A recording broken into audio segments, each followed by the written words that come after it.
2025년 오늘 4월 2일입니다. 네, 어제 전 국민적으로 거짓말을 해도 되는 날이었죠. 우리 큰아이가 학교 안 가고 집에 있다고 저한테 카톡이 와서 깜짝 놀라서 전화했더니 만우절하더라고요. 네. 그런 일이 있었습니다. 네. 오늘 2025년 4월 2일입니다. 수요예배 아이델베르그 요리문답 9문부터 11문까지 우리 함께 나누고요. 제가 부제 달기를 자비로우시고 자비하시고 의로우심, 그러니까 하나님의 자비, 하나님의 사랑을 말하지요. 의로우심은 하나님의 또 공의를 말합니다. 하나님의 정의를 말합니다. 오늘 이 두 부분을 잠시 나눌 텐데, 먼저 오늘은 복습으로 한번 시작을 해보겠습니다. 별아 뭐라고? 복습으로 시작을 할 거예요. 목사님을 엄마한테 기대지 말고 한 칸 옆으로, 한 칸 옆으로. 그렇지. 너도 집중, 엄마도 집중. 그렇죠. 자, 복습할게요. 하이델베르크가 살아서나 죽어서나 나의 유일한 위로가 무엇이냐라는 질문으로 시작을 합니다. 그래서 네 가지를 말해줘요. 하나는 무엇이 위로가 되냐? 인생이 내 것이다 아니다? 아니다. 세상은 다 내 것이라고 합니다. 내가 만족되어야 하고 세상은 내가 전부라고 말을 하며 나 중심으로 생각하지만 절대 그렇지 않습니다. 왜요? 단적으로만 봐도요. 우리가 탄생을 우리가 정하지 않았고 부모를 우리가 정하지 않았어요. 하나님 허락하셨어요. 그리고 우리의 죽음조차도 하나님이 허락하십니다. 우리가 생사를 주관할 수 없는데 우리의 인생을 우리 것이라 할 수 없지요. 하나님이 주장하십니다. 그것이 위로가 되고요. 예수님의 십자가의 은혜가 보혈이 우리의 죄 용서함의 은혜가 되어 그것이 또한 우리의 위로가 되고요. 또 하나님 아버지의 섭리가 우리의 위로가 된다 했습니다. 우리를 인도하시죠. 머리털 하나도 땅에 떨어지지 않는다 했습니다. 또 성령께서 우리 가운데 확신시켜 주십니다. 지금도 성령이 우리와 함께 하십니다. 우리가 어디에 있든 언제든 우리를 떠나지 않고 우리와 함께 하시며 우리를 확신시켜 주시고 가르쳐 주시고 깨닫게 하시지요. 그것이 우리의 위로고요. 그 위로를 알기 위해서 우리가 알아야 할 것이 무엇이냐? 세 가지 말했어요. 하나는 나의 비참함과 나의 죄와 나의 비참함이 얼마나 큰가를 알아야 된다 그랬습니다. 오늘 말씀이 그거예요. 그렇죠? 비참함이, 나의 죄가 얼마나 큰가. 계속 강조드리지만 이것을 충분히 알아야 그 다음 주님의 은혜를 우리가 바라볼 수가 있는 거예요. 이것을 그냥 어설피 알면 주님의 은혜도 어설프게 알 수밖에 없습니다. 우리의 죄가 얼마나 큰지, 우리의 비참함이 얼마나 큰지 우리가 알아야 하고, 그 죄와 비참함으로부터 우리가 어떻게 구원받는가가 이제 두 번째, 다음 주부터 시작이 될 거예요. 오늘까지가 이제 1번이고요. 어떻게 구원을 받는가, 그리고 그 구원을 주신 하나님께 어떻게 감사를 드려야 하는가 해가지고 이제 그 뒤에서는 사도신경, 주기도문 10계명이 주로 나오며 129문까지 이어진다 했습니다. 그리고 이제 1번에 나의 죄와 비참함이 얼마나 큰가를 알아야 한다 했습니다. 그래서 지난주에는 우리의 비교군을 설명해 드렸죠. 우리가 태어나면서부터 죄가 있고 우리가 태어나면서부터 악하다 했는데 그러면 하나님이 부당하신 거 아닙니까? 라는 거죠. 그렇지 않다 했습니다. 최초에 하나님이 아담과 하와를 만들었을 때에는 그러지 않았다라는 거죠. 그러지 않았다. 우리가 죄가 있지 않았고 우리가 비참하지 않았습니다. 하나님의 형상대로, 우리의 형상대로 사람을 만든다 했지요. 삼위 하나님이, 그 복수인 하나님이 우리를 만드셨습니다. 무엇으로요? 하나님의 형상대로, 곧 참된 의와 거룩함으로 우리를 창조하셨지요. 그래서 처음에는 창조자 하나님을 우리가 바르게 알 수 있었습니다. 아담과 하와는 하나님을 알 수 있었어요. 하나님께 자발적으로 나아갈 수 있었습니다. 성경은 그것을 이제 그 자유의지라고 했습니다. 지금 우리도 자유의지가 있죠. 그러나 이것과는 개념이 달라요. 우리의 자유의지는 우리가 무엇을 먹을까 마실까 하는 자유의지죠. 우리가 지금 잘까 말까 이 정도이지요. 우리의 의지로는 자발적으로 하나님께 나아갈 수 있다 없다? 없다는 것이에요. 그러나 아담과 하와 최초의 인류는 하나님께 나아갈 수 있었습니다. 마음으로 사랑하며 영원한 복락 가운데 살 수 있었습니다. 그것이 최초의 아담과 하와의 모습이었어요. 하나님과 함께 살아가며 그분과 함께 영원히 찬양하고 높이며 영광 돌리는 그 일을 온전히 할 수가 있었습니다. 그리고 지난주에는 이것을 말씀드렸지요. 이 문구들을 보면서 우리의 모습이 얼마나 지금 제한적이고 우리가 얼마나 죄가 있고 우리가 얼마나 비참한가를 비교해 보기 위함이라 말씀을 드렸어요. 그러한 영광스러운 우리의 모습에서 아담과 하와의 반역으로 말미암아 우리 가운데 우리의 인생 속에 죄가 들어왔고 우리의 인생 속에 비참함이 찾아왔다 말씀을 드렸습니다. 그리고 아담과 하와의 그 모습 아래 그 모든 후손들은 인류들은 죄 가운데 태어나고 죄로 살아갈 수밖에 없다 말씀을 드렸지요. 그러면서 이제 오늘은 우리가 제시하는 이 상황 속에서 여러 가지 궁금증이에요. 9, 10, 11이. 그러니까 태초의 아담과 하와를 통해 하나님이 죄 없는 모습, 아름다운 모습, 참된 의와 거룩함에 대한 모습을 주셨고 그 두 사람이 범죄하여서 죄가 우리 가운데 들어왔다. 이 명제, 이 진리에 대한 9번, 10번, 11번은 약간의 어떤 제시하는 인생이 제시하는 궁금증을 말을 하는 것입니다. 우리 구문 한번 읽어보겠습니다. 구문이요. 하나님께서 사람이 행할 수 없는 것을 그의 율법에서 요구하신다면 그것은 부당한 것이 아닙니까? 우리 답을 읽겠습니다. 시작.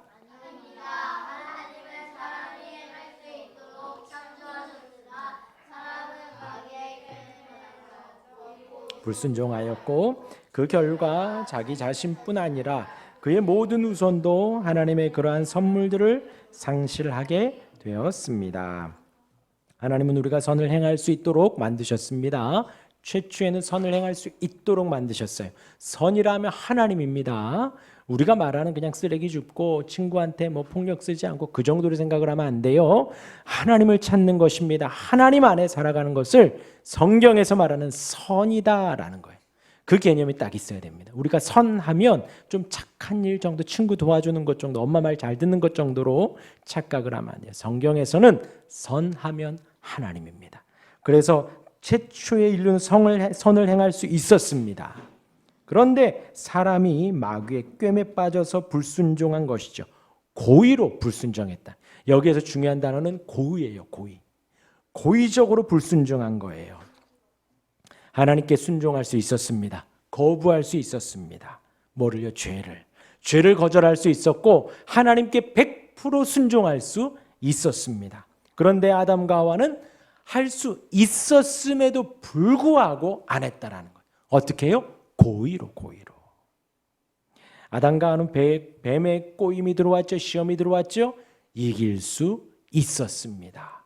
승리할 수 있었어요. 거절할 수 있었습니다. 근데 그러지 못하고 뱀의 꼬임에 넘어가서 어떤 꼬임이요? 하나님처럼 된다는 그 꼬임에 넘어가고 만 거예요. 그러니까 이제 설레는 거죠. 그러니까 이제 이게 탐스럽게 보이기 시작을 하는 거예요. 그러니 이제 그 말에 순종해버려 그 실과를 따먹은 거죠. 하나님의 약속을 거절한 거죠. 하나님의 약속을 뒤로 한 것입니다. 그리고 거기에는 아주 무시무시한 말이 포함이 돼요. 단순히 뱀의 말을 듣고 꼬임에 빠져 먹은 것이 아니라 그 뱀의 말, 사단의 말, 죄의 말에 이제 순종하게 되었다라는 거예요.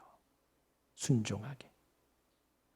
그 말은 이제 죄의 노예가 되겠습니다. 사단의 노예가 되겠습니다. 이제 사단 당신 말만 따르겠습니다. 누구 말을 듣지 않고요? 하나님의 말을 듣지 않고 사단의 말만 따르겠습니다 라고 하는 거예요. 하나님의 자녀에서 뱀의 자녀가 되기를, 하나님의 백성에서 죄를 순종하는 죄의 자녀가 되기를 그렇게 고의적으로 선택한 것이다 라는 거예요. 그리고 그 죄가 후손들에게 그대로 전가된 겁니다. 몇 번 이야기했지요? 저희 아이들이 저를 닮은 거, 아내를 닮은 것과 같습니다. 아담과 하와의 그 원죄를 타고나 이제 그 이하의 모든 자손들은 죄를 가지고 태어나고 죄를 지으며 살아갈 수밖에 없다라는 것이에요. 부모와 자식으로 우리가 아담의 후손으로 그렇게 살아가게 되는 것이지요. 그러하기에 하나님은 사람이 행할 수 있도록 창조했지요. 그 때문에 사람이 행할 수 없는 것을 그의 율법에서 요구한 것이 아니다라는 것입니다. 부당한 요구가 아니라는 것이지요. 우선 이제 계속해서 들어봐야 합니다. 그리고 이어서 10절을 읽겠습니다. 10번을 읽겠습니다. 신문입니다. 하나님께서는 그러한 불순종과 반역을 형벌하지 않고 지나치시겠습니까? 읽겠습니다. 시작. 결코 그렇지 않습니다.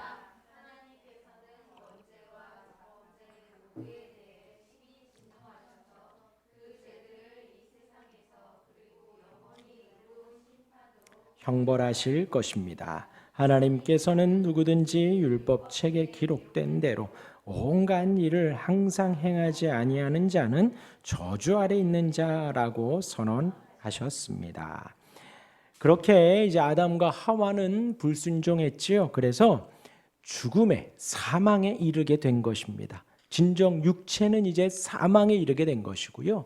그의 영혼도 이제 사망에 이르러 하나님을 찾을 수 없는 상태가 되어진 것이죠. 그리고 그 가운데서 우리가 태어난 거예요.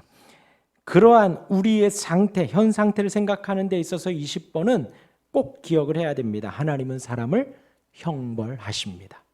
하나님께서 형벌을 하신다는 거예요. 저와 여러분들 우리도 그 형벌을 피할 수 없다는 것입니다. 정확히 말하면 하나님은 죄를 벌하신다는 거예요. 죄를 심판하신다는 것입니다. 어떻게 해요? 정의롭게, 확실하게 벌하십니다. 왜요? 죄는 하나님을 대적하는 것이기 때문이에요. 죄의 본질입니다. 죄의 본질. 아까 아담과 하와가 누구처럼 같이 된다고요? 하나님처럼 된다는 것에 이제 확 미혹이 돼서 유혹이 돼서 약속을 어긴 것처럼 죄의 본질은 뭐냐? 내가 하나님처럼 되고 하나님을 등지고 하나님을 거역하고 반역하는 것이 바로 죄의 본질이고 죄의 시작이에요. 그러하기 때문에 하나님은 죄를 심판하실 수밖에 없습니다. 심판하실 수밖에 없어요. 매우 위중하지요. 그렇기 때문에 죄는요, 저와 여러분들이 생각하기에 아주 사소하고 작더라도 그것은 율법을 거스리는 거고 하나님을 거스리는 거예요. 그렇기 때문에 벌을 받는다 안 받는다? 받는다. 그리고 하나님은 진실하십니다. 거짓말을 하지 못하세요. 하나님이 못하시는 것 하나가 바로 거짓말입니다. 하나님은 진실하셔요. 그렇기 때문에 하나님은 주님이 다시 오실 때에 완전한 심판을 하시겠다. 그 약속을 분명히 지키실 거예요. 노아 때에 하나님이 방주를 만들라 했고 홍수로 말미암아 온 세상을 심판하시겠다 하시고 그대로 하셨어요. 소돔과 고모라도 죄가 하늘에 다 더 이상 두고 볼 수 없어 하나님이 불로 심판하시겠다 하시고는 그렇게 하셨습니다. 이제 우리 주님 다시 오실 때에 온 세상을 심판하시겠다 하셨기 때문에 우리는 그날을 기다리는 거예요. 주님 다시 오실 때에 분명히 심판이 있습니다. 그렇기 때문에 불순종과 반역은 분명히 형벌을 받고 분명히 하나님은 심판하십니다. 그런데 이제 우리가 살면서 악한 사람이 번영하고 잘 되는 일들이 많이 있지요. 우리가 보기에는 진노나 형벌로 보이지는 않아요. 그러니까 우리가 이 땅을 살면서 착한 일 하면 좀 잘 되고 좀 악하게 살고 남을 괴롭히면 좀 안 되고 좀 그래야 되는데 이 땅은 그렇지 않다라는 것이지요. 하지만 그들도 결국에는 형벌을 받습니다. 악죄 하면 뭘 떠올려야 된다고요? 하나님에 대한 반역이에요. 선 하면 뭘 떠올려야 돼요? 그렇지, 하나님을 찾는 것이 바로 선이에요. 그렇게 우리가 등식으로 생각을 하시면 됩니다. 선하면 그냥 착하게 좀 지내는 것, 욕하지 않는 이 정도로 생각을 하면 안 돼요. 죄하면 뭐 거짓말하는 건 뭐 좀 어떻겠어? 아니에요. 그 모든 것이 다 하나님을 등지는 것입니다. 그러하기 때문에 모든 악은 형벌을 받습니다. 잘 들으세요. 어떠한 형벌을 받느냐? 간단히 말씀드리면요. 1번에 만약에 악한 행동을 해요. 악한 마음을 가져요. 그 사람 마음 안에 뭐가 생기냐? 양심의 찔림을 받아요. 사람에게는 다 양심이 있거든요. 양심이 있거든요. 악한 사람은 그러한 형벌을 받습니다. 그러한 형벌을 받아요. 그리고 두 번째로 그들이 하나님 대신 의지하던 것들로 하나님은 그들을 심판합니다. 이것은 이제 성경적인 원리예요. 성경적인 원리. 우리가 인생을 살아가며 의지하는 것, 하나님보다 더 의지하는 것, 이거면 되겠다, 이거면 되겠다 라고 하면 하나님은 그것으로 심판을 하십니다. 악한 사람의 경우 그렇게 말을 한다는 거예요. 그리고 세 번째로 죽은 후에 그들은 분명한 심판을 받습니다. 분명히 심판을 받습니다. 그게 이제 우리 안에 건강한 종말론이에요. 종말론 하면 뭘 떠올리면 되냐? 우리 인생의 종말을 생각을 하면 됩니다. 지금 여기에 우리 어린아이도 있고 우리 이제 부모님들도 있지만 모두가 다 죽어요.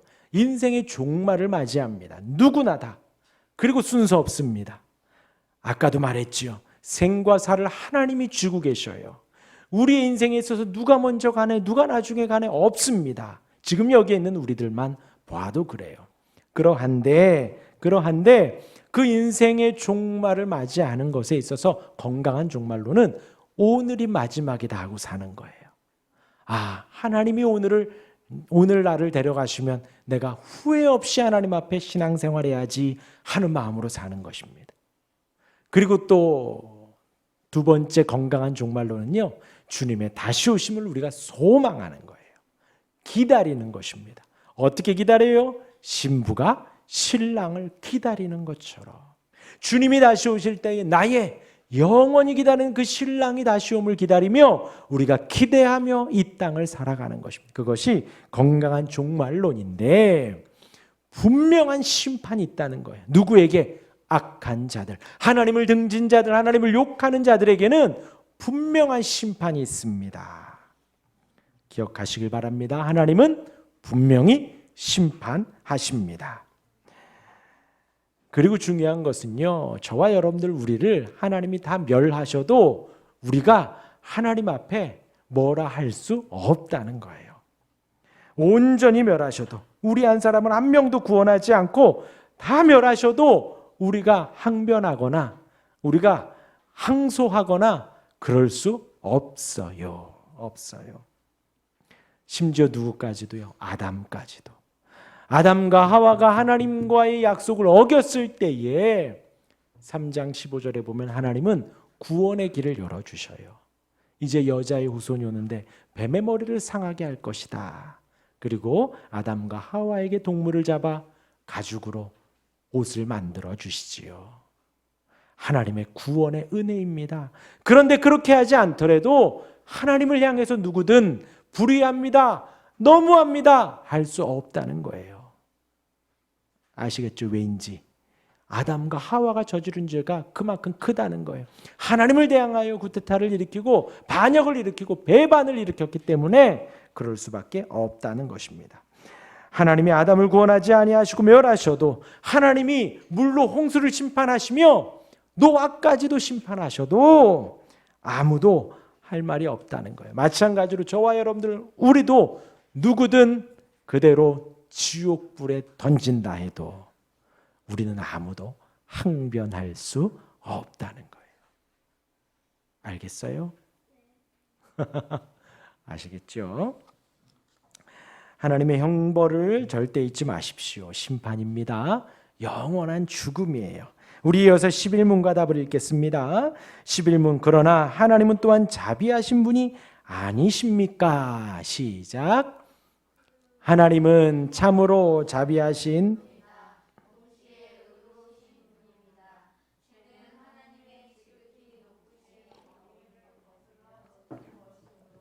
하나님의 공의는 이 죄에 대해 최고의 형벌, 곧 몸과 영혼의 영원한 형벌을 내릴 것을 요구합니다. 네.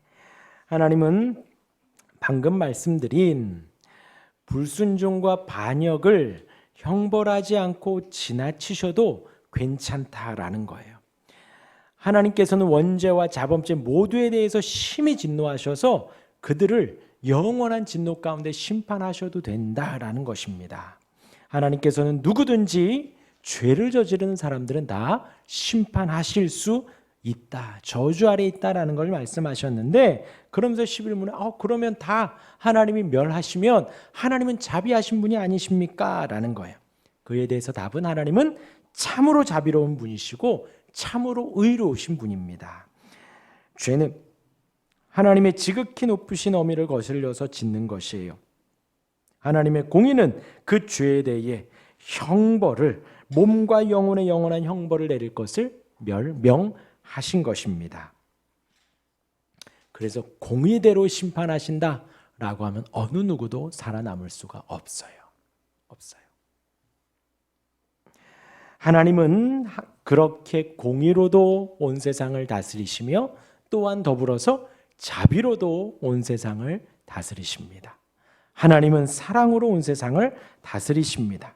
그러하기에 이제 우리는 하나님의 자비와 공의를 동시에 알아가야 합니다. 하나님의 자비와 공의가 다 충족되었다라는, 지금 우리 이 시간에는 우리가 신앙생활하는 것은 하나님의 자비가 완성되었기 때문이고 하나님의 공의가 충족되었기 때문에 지금 저와 여러분들이 하나님을 부르며 아버지를 의지하고 예수님을 의지할 수가 있는 거예요. 지금 우리는 그것을 찾아가는 것입니다.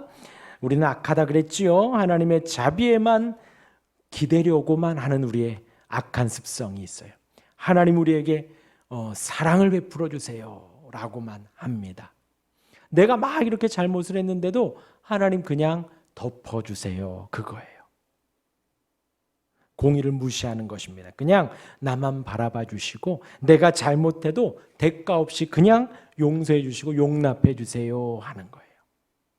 그러니까 우리 표현을 하면 그냥 사탕만 주는 거예요. 초콜릿만 주는 거예요. 달라는 거 그냥 다 주는 거예요. 그러면서 하나님의 사랑이라고 우리가 말을 한다는 것이지요. 우리의 악함이라는 거예요. 그러면서 또한 하나님의 공의를 무시하기도 합니다. 의심하기도 합니다. 왜요? 아까 말씀드린 대로 악인이 형통하는 것을 보면서 하나님은 공의롭지 않은 것 같아. 꼭 나는 되게 선한 것처럼, 하나님이 나는 되게 잘해 주셔야 하는데 저 나보다 더 못한 저 사람이 더 잘 되는 것 같아 하면서 공의를 의심하기도 한다는 거예요. 중요한 것은요, 우리의 방법으로는 하나님의 의를 충족할 수 없다는 것입니다. 또한 하나님의 자비와 사랑이 얼마나 큰지도 다 알 수 없다는 것이죠. 중요한 것은 하나님은 우리를 구원하시며 그 사랑을 온전히 보여주셨고 하나님의 공의를 충족하셨다라는 것입니다. 우리가 기억할 것은 하나님은 자비롭고 사랑스럽고 의롭고 공의로운 분이시라는 거예요. 그것의 절정이 바로 2000년 전에 오신 예수님입니다. 예수님이 성육신하여 오셨고 예수님이 고난하고 십자가를 지신 것입니다. 그 예수님이 십자가 죽음은, 그 고난은 우리가 받아야 하는 그 고난과 피 흘림이라는 거예요. 우리 한 사람 한 사람이 각자의 죄를 지고 예수님이 지신 것처럼 십자가를 져야 하고 예수님이 못 박힌 것처럼 우리의 손과 발에 대못이 박혔어야 합니다. 예수님이 물과 피를 다 쏟으신 것처럼 우리가 물과 피를 쏟았어야 하고 예수님이 벌거벗겨져 올라가신 것처럼 우리가 그 수치를 감당했어야 합니다. 그 모욕을 감당했어야 합니다. 우리 한 사람 한 사람이 자신의 죄의 짐을 다 그렇게 감당했어야 하는데 그래야 하나님의 의가 충족이 되는 거예요. 누구에 대한? 그냥 단지 나에 대한. 아담이 범죄했으니까 누가 죽으면 돼요? 아담이 죽으면 되는 거예요. 내가 범죄했으니 내가 죽으면 되는 거예요.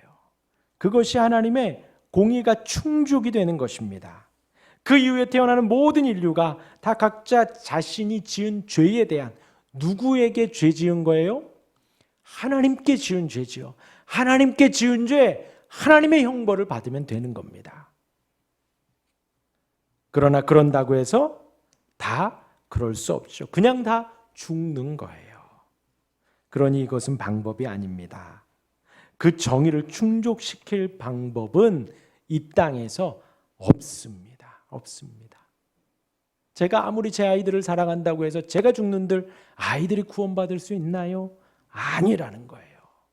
이 땅에서 피조물들 중에 구원받을 수 있는 길은, 그 하나님의 공의를 충족할 수 있는 길은 단 하나도 없다라는 것이에요.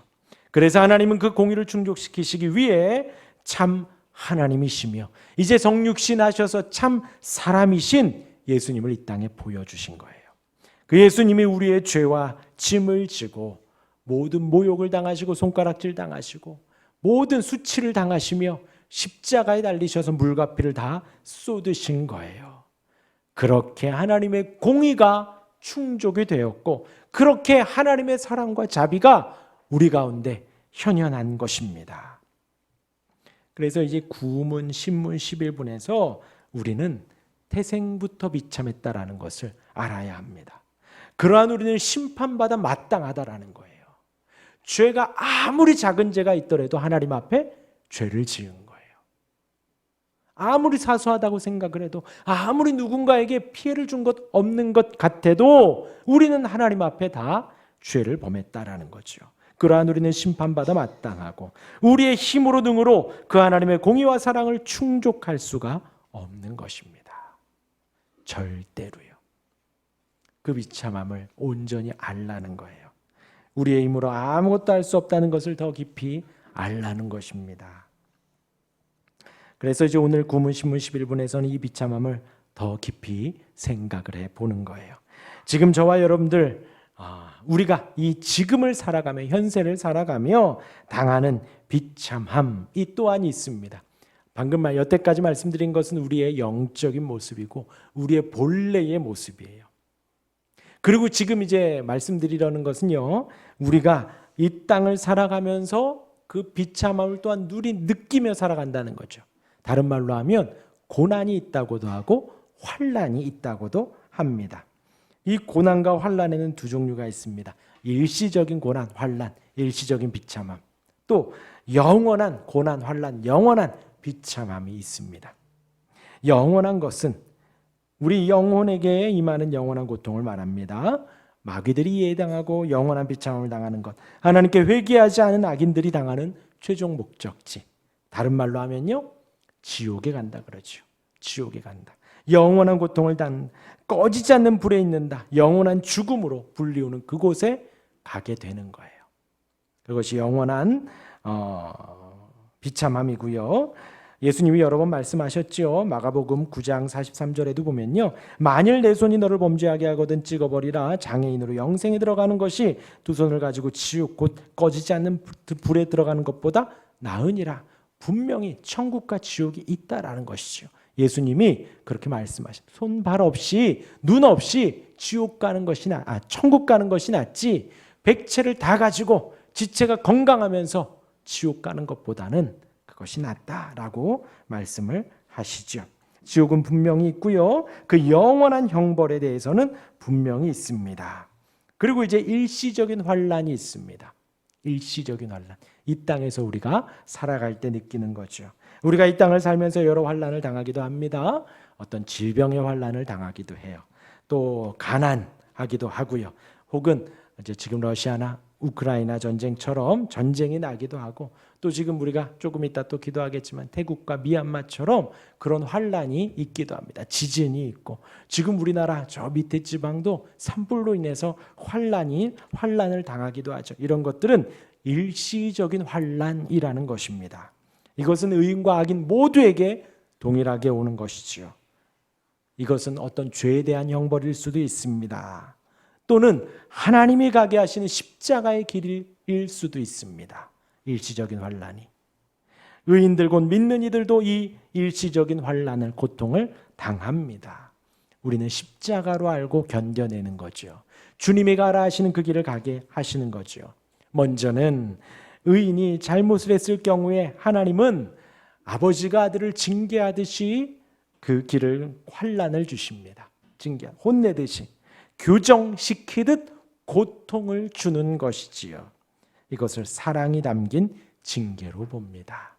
사랑의 매. 잘못을 하면 바로 잡는 것처럼 성도들이 살아갈 때에 하나님이 우리가 죄를 지어도 우리도 죄를 짓잖아요. 죄를 지을 때 하나님이 바로 잡기 위해서 환난을 허락하신다라는 것입니다. 또한 의인들, 성도들은 자신의 타락한 모습을 보면서 돌이키지요. 또한 교훈을 받고 자극을 받아 회개합니다. 겸손하게 거룩한 길로 가게 되어지죠. 이러한 환난이 성도들에게 믿음, 소망, 인내를 더욱더 강화시키고 확증시킵니다. 우리의 삶이라는 거예요. 저와 여러분들이 십자가의 길을 가고 예수님을 따르며 고난과 환난을 갑니다. 그것이 단순히 주님을 따라가는 것 같지만 우리의 인생의 잘못도 항상 돌아보는 것이죠. 나의 죄가 없는지, 나의 부족함이 없는지, 내가 하나님이 허락하시는 그 교훈과 훈계의 말씀 앞에 지금 잘 가고 있는지 자극을 받아서 회개하고 겸손히 아멘 아멘 하며 한 걸음 한 걸음 나아가는 것이지요.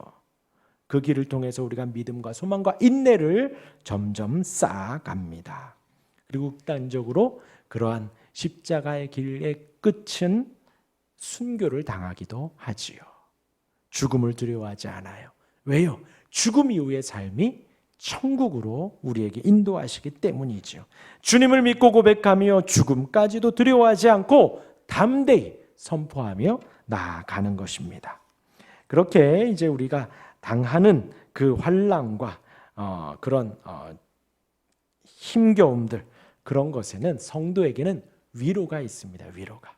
이 부분을 마지막으로 하나씩 보면서 마치도록 할 텐데요. 1번 뭐라고요? 환난에 성도들에겐 위로가 있습니다. 1번 같이 읽겠습니다. 시작. 네, 아까 말씀드렸죠. 성도들은 환난을 당하고 어려움을 당하고 힘겨움을 당하면 회개해요. 내가 잘못한 게 있나? 나의 죄가 무엇인가 회개하고 돌이킵니다. 그럴 때에 어떤 위로가 있다고요? 죄 씻음의 위로가 있습니다. 첫 번째 위로예요. 가장 기본적입니다. 죄사함. 죄사함 다음이 뭐죠? 의롭다 칭해지는 거죠. 의롭다 칭해진 다음이 양자입니다. 양자. 그러니까 이것은 지금 다 하나예요. 주님이 나의 죄를 용서해 주세요. 그리고 나는 의롭다 여김을 받지요. 그리고 하나님의 자녀로 불리웁니다. 곧 나의 죄가 용서되어 하나님과 내가 화목하게 되는 거예요.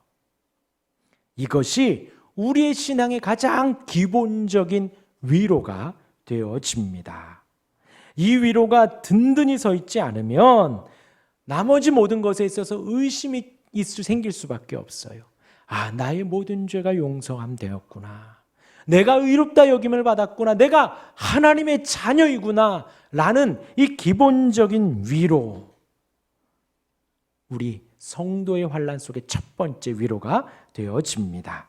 모든 것의 근원입니다. 그리고 하나님 아버지가 나를 자녀로 삼아주셨다라는 것. 여기에서의 아버지는 두 가지죠. 하나는 모든 것의 근원입니다. 그리고 우리의 보호자이십니다. 그 아버지를 우리가 부르는 거예요. 그 은혜가 우리를 위로하십니다.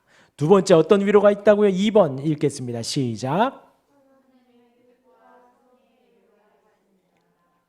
네, 성도가 환난 속에 있으면서 우리가 종종 듣는 이야기예요. 하나님의 뜻이겠지 하는 거예요.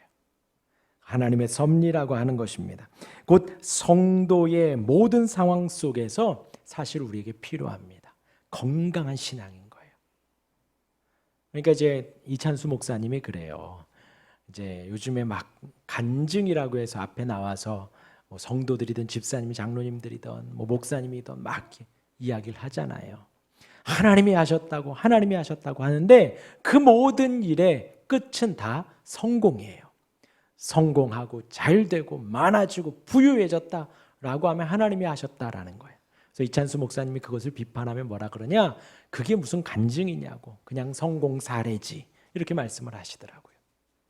그러면 반대로 실패하고 가난해지고 힘겨워지고 질병을 얻은 사람은 하나님이 역사하지 않은 것이냐라는 거죠. 절대로 그렇지 않습니다.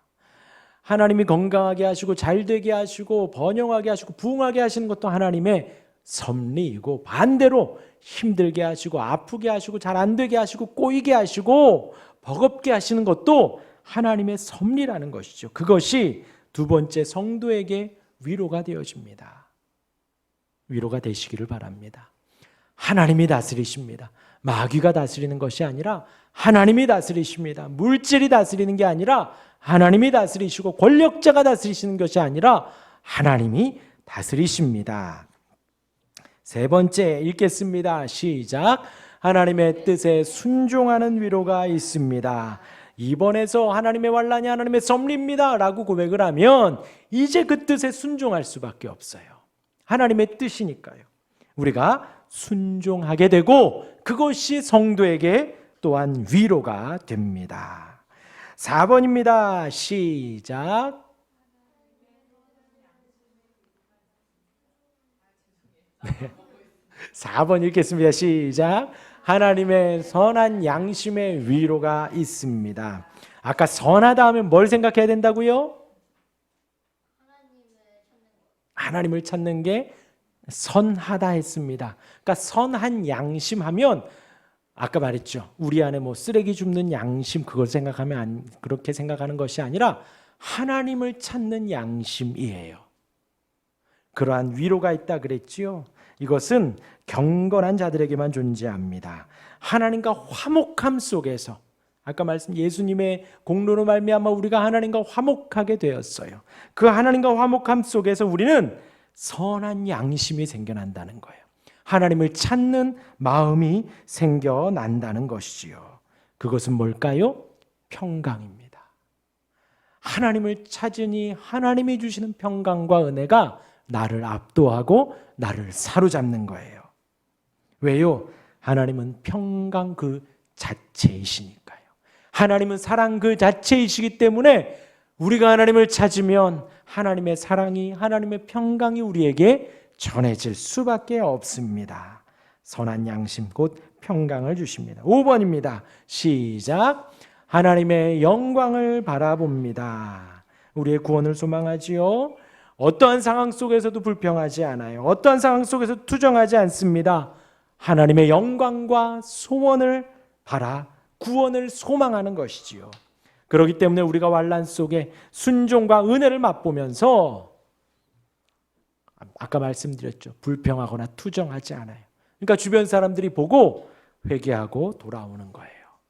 그리고 더 나아가서 교회가 든든히 서갑니다. 한 사람 한 사람이 환난 속에서도 하나님을 바라보고 하나님의 영광을 바라보기 때문에 서로 지지하며 더욱더 굳건해져 간다라는 거예요.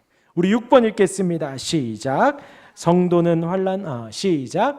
잠시 지금의 환난이 더 낫다. 낫다가 저게 맞죠? 더 낫다. 저 맞죠? 낫다. 지읒, 티읒, 디귿, 쌍시옷, 더 낫다. 무엇보다 더 낫다는 건가요? 이 땅에서 우리가 풍요롭게 살아가며 죄악 속에 살고 영원한 환난 속에 사는 것보다 지금 조금 환난을 당하는 것이 더 낫다는 거죠. 나중에 하나님이 주시는 풍요로운 은혜를 받는 것이 더 낫다는 것입니다. 풍부함 속에 살며 영원한 환난 속에 빠지는 것보다 지금의 잠깐의 환난을 지나며 영원한 천국을 누리는 것이 더 낫다는 것입니다. 우리 7번 읽겠습니다. 시작. 환난 속에서 상급 면류관에 대한 소망을 바라봅니다. 우리가 환난 속에 살아가면서 상급을 바라보지요. 면류관을 바라봅니다. 생명의 면류관이에요. 생명의 영생의 상급입니다. 그러면서 주님이 칭찬해 주시기를 우리가 소망하지요. 잘했다 칭찬하실 거예요. 우리 8번입니다. 시작. 그리스도와 성도들의 모범을 보며 위로를 받습니다. 우리 주님 아무 말 없이 고난의 길을 가셨지요.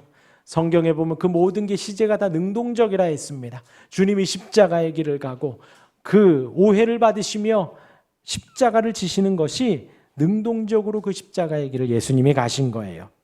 그것을 보며 우리가 위로를 받아요.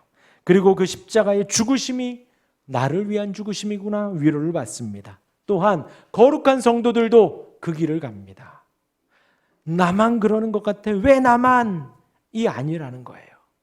우리의 믿음의 선배들도 다 그 길을 갔다는 거예요. 그것이 우리에게 위로가 되어집니다. 왜요? 우리도 지금 그 길을 가고 있구나. 잘하고 있구나 라는 것입니다. 9번입니다. 시작. 성령의 도우심과 위로가 있습니다. 이 모든 것을 성령께서 우리에게 알려주시지요. 그리고 마지막 10번입니다. 시작. 최종적인 구원을 바라봅니다. 이것이 위로가 되어지는 것입니다. 하나님은 우리에게 가장 자비롭고 사랑으로 인도하십니다. 또한 의롭고 공의와 정의로 인도하십니다. 우리를 이 비참함 속에 환난 속에서 우리를 건져주십니다. 위로도 주십니다. 그 은혜를 온전히 바라는 우리가 되길 바랍니다.